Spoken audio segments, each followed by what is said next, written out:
touch me deep inside. Some feelings you just can't hide. American civilization shook up. Damn it, you couldn't make this up. Fires everywhere, so shook up. Fortunes changing, I'm slowly filling up. Every dream slowly perishing on TV. Haunting changes everywhere. Everybody's hurting, something touched me deep inside. Lives upside down. Every dream slowly perishing. Crazy wildfires all around. Hurtful energy. No one could imagine what we are seeing. So many people leaving. A truthful crisis, adversity, hurt, and some feelings you just can't hide. Human suffering, damn hurtful. The mighty God's pitiful. Life's cruel twist. Yet every vision shook me. It's plain to see. The universe still a mystery to me. A natural affection took over me. Modern times damn scary.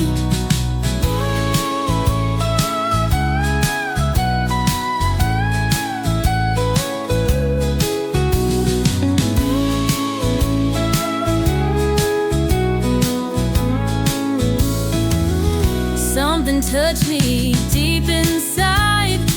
Some feelings you just can't hide.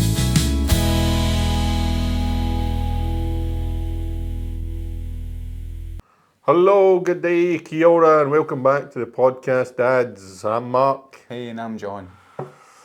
Today, we've got a joke first. We'll start with that. Okay, right, ready? Right. Why did the coffee go to the police? Don't know. It got mugged. Geez, that like the fish that got assaulted and battered at the chippy. Aye. Sponsor for today is... Our sponsor for today is Thistle Bakes, based in Palmerston North, the Manawatu area, for all your baked treats, cupcakes, brownies, and some new cakes that we're going to be getting out. Have a wee look on our pages. It's Link in the description. At Thistle Bakes on Instagram, Facebook, and TikTok. Nice. So this episode, we're actually want to try and send out a little message to the people of Los Angeles who are obviously dealing with the horrific fires that are happening over there. And personally, this is more me than John, but obviously John will have a lot of input and stuff that he can share as well. And so we want to obviously help through their own experiences, and I'll give you what I've lived through and stuff like that, and we'll go from there. And so firstly, we're thinking of you. That's everyone in New Zealand. We're obviously concerned about what's happening, and we want to pass on our love and our care and stuff like that. And if we can help in any way, we will. And so just keep the chin up, and I know it's very difficult, and so because just Kiwis in New Zealand have got a lot of experience with kind of devastation as well. Devastation. So we'll talk about that pretty shortly. And so anyway, for me, I don't know if anybody ever remembers this, but I think it was about 1996. There was floods in Paisley. And at the time, like as it is in Scotland, it rains. And where we lived was an old river, an old kind of burn, we call it, and it get built over the top of. And anyway, it flooded, and so we got flooded out.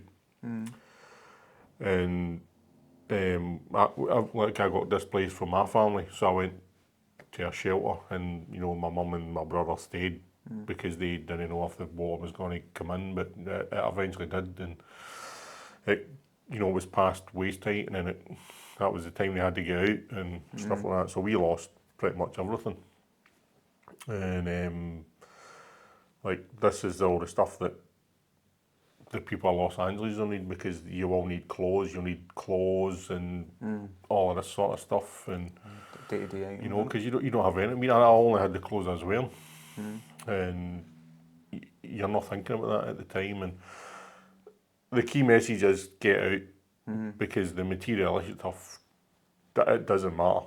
Like it doesn't matter, because there is other stuff that you can get, and people will help. But we had nothing. We lost everything, all our personal artefacts and all of that. And anyway, I got displaced, but it took us about 2 years to get back into our house, you know. And we moved between this house and that house in different accommodation, and you know, and that was no easy either, because we're moving about, and like I moved like quite a bit away from my school zone as well, so that you kind of struggled to integrate back into school, because you were, you know, this part of town and in that part of town, and you know, so there's all these challenges as well, and you know, you're obviously you're looking for people's generosity to try and help you out and stuff like that. So that was, you know, my experience of living through the floods, and then obviously I emigrated to New Zealand for the earthquake repairs. Yep.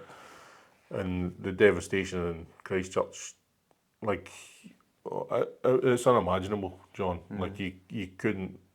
I look back at the old pictures of Christchurch, and it was such a beautiful city. And by the time I got there, there was nothing. They had flattened all. And this is obviously the next step for Los Angeles once the fires are dealt with. The rebuild. It'll be, everything will get demolished. It'll get flattened, and the rebuild they can then start, but they have to do the demolition first. They have to make it safe, and that's pretty sad to see it. You know, we drove about the city, and you're just looking at all these empty sections where there's nothing there, and it's heartbreaking. You know, and it'll be heartbreaking for you guys as well, because this is their city, and this is where they live, and you know, for some this is all their memories, and you know, so it'll be really difficult for you to deal with, and the knock on for that is I actually worked in the earthquake repair for the insurances, and to try and get the rebuild back to where it was, and the challenges are that you have to put on a business mind to what you're doing, but it's difficult for the people that live there, because they want to rebuild what they had before. They want to replicate their past memories and stuff like that, and that's difficult as well, because you've got to have that delicate side of you to be able, you know, to deal with these situations. Yeah, you know, you've got to be really understanding with the people, because they've lived through something traumatic. Horrific. You know, it's very traumatic, and it's not going to happen overnight. The Christchurch repairs, some of it's still going on today, you know, so it's, when was that? It's going to, When was that 2013. 2013. So we'll try and upload some pictures into the video of, you know, the devastation and what the city looks now like. It's if you've not been to Christchurch, go and have a look. It's a beautiful city, and like the things that we did in Christchurch, they had Container City. Did you ever hear of that? No. They got lots of containers, and they built like all the cafes and all that. Went into so they had Container City, and it was great. You know, it was actually, I don't know if it's still there. It might be, but it was great. You know, it just had a nice vibe about it, and because that's the thing, isn't it? Like, when people go through these things, that's when you start to see people's characters and people's generosity, and people coming together and knowing they have to, first and foremost. But people obviously don't just have to; they want to. Do you know what I mean? That's when people come to the forefront and want to be there for people. That's it. So I mean, there'll be a lot of people that want to help, and you know, take the help, take everything you can. You know, like like John and I, we spoke about it as well, how that we find it hard to accept generosity, and but you've got to. Sometimes you've got to be grateful for it, and that was from these two instances. A couple of years ago, you know, I went down to Napier and took, you know, my truck and trailer filled with like essentials to help the guys that get flooded in Napier. You know, Aaron and I both chipped in and got water and nappies and all the stuff that that you need, that you don't realise that you need. And, you know, I took it all the way down there, and, you know, they were grateful of that, because, you know, I don't want to say don't disagree with what the government were saying, but the government were telling you not to go. They were just saying give money. But people are like, we don't need money, we can't even get money, and money's useless Can't to us. spend it. And, you know, I went down with a truck and trailer and took it down, and people were very grateful of the donations because they needed them. And they were like, we don't have water, and you were the first person we've seen that can give us that stuff. And, you know, we handed out cases of water and, you know, nappies for the kids, and we brought down some toys and stuff. People, with the good there is the bad, because people use it as a way of getting rid of their crap as well. But we spent days siphoning through all the junk that people gave us, and then that's where we ended up with a problem of having to try to dispose of the junk that people gave you know what I mean? And yeah, look, it's not a means of getting rid of your waste, you know what I mean? You actually try to do a good thing, do it properly, give them what they need, give them water, give them, you know what I mean? And because you never know when that need's going to be, that want's going to be, that help's going to be needed by yourself. Do you know what I mean? When you need that, so it's always got to be that in your mind. If you can give something, let it be something a meaning, no just getting rid of your old junk, as you should call it. I mean, that's it. So, if you're still there and that you're getting asked to get out. Don't hang about. Just get out. Look after your own safety. Get out. By not getting out, the message to you is that you actually become a hindrance to the services that are trying to battle the fires, because there becomes a chance where they have to then help you, which takes their focus off of actually putting the fire out. And just do the right thing and leave, get out.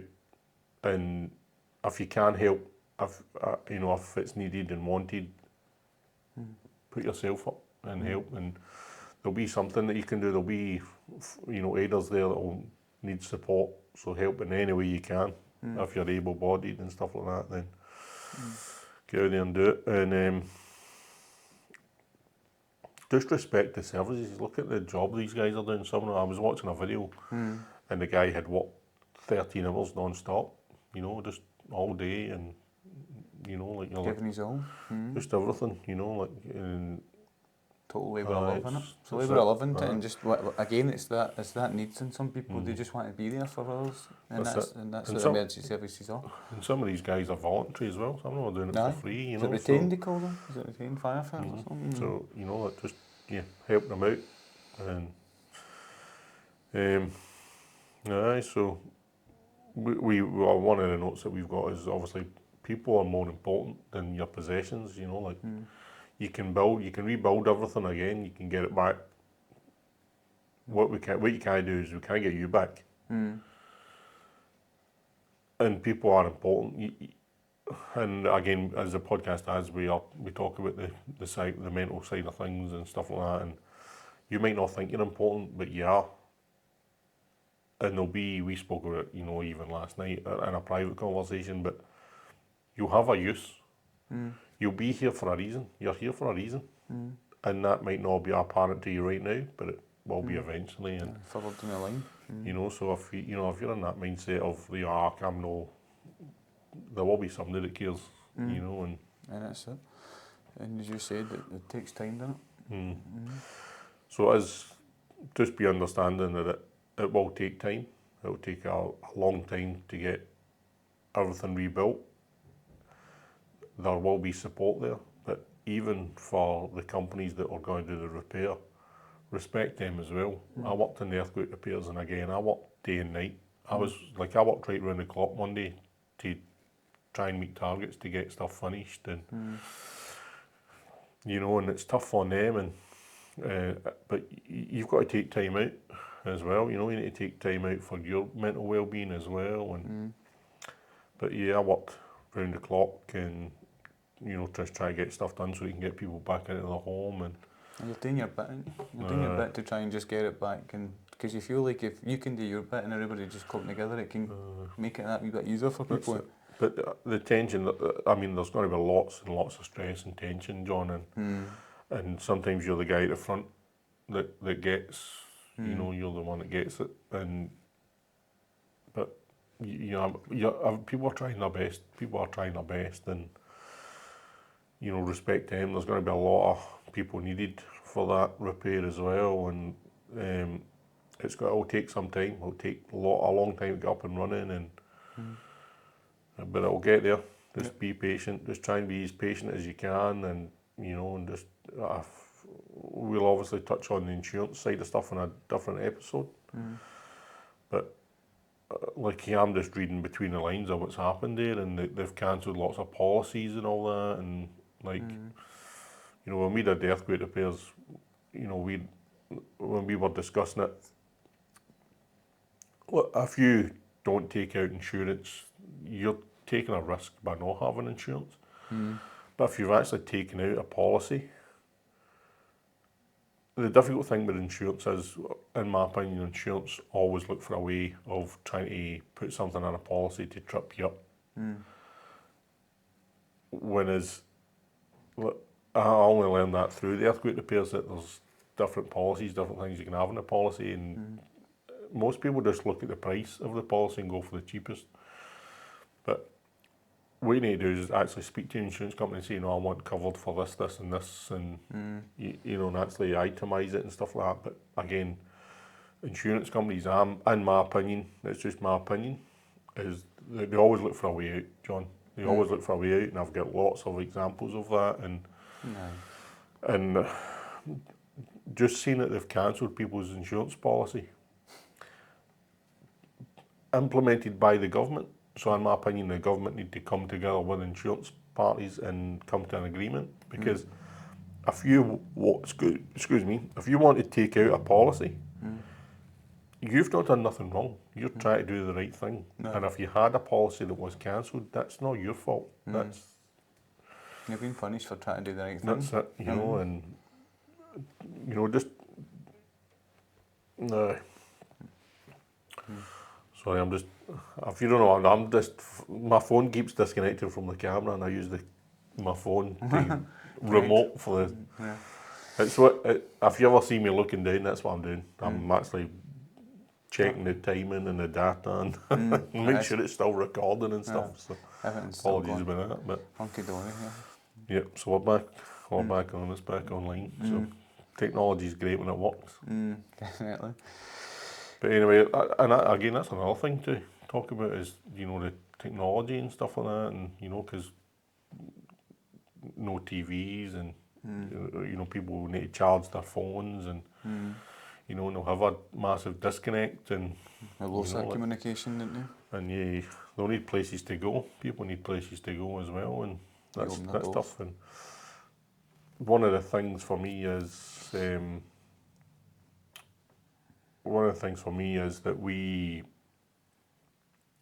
caravans were great.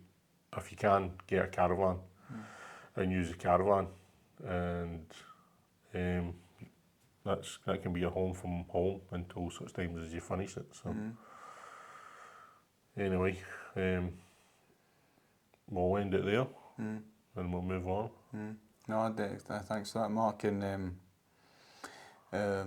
the devastations obviously they can be as massive as this, and but again, when it comes to, like, I think the memory card's mixed it. Is it? There's something flashing 0 minutes. Okay. So anyway, if we're still there, sorry. And we'll end it on that just in case, so we can check the memory. But anyway, see ya. Catch you.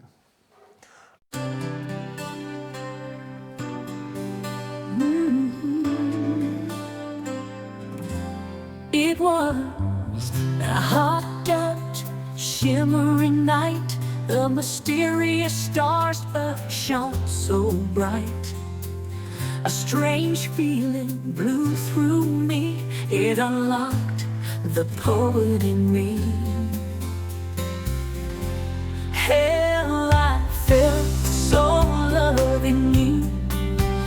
mysterious stars were shining. So grateful for this wondrous evening.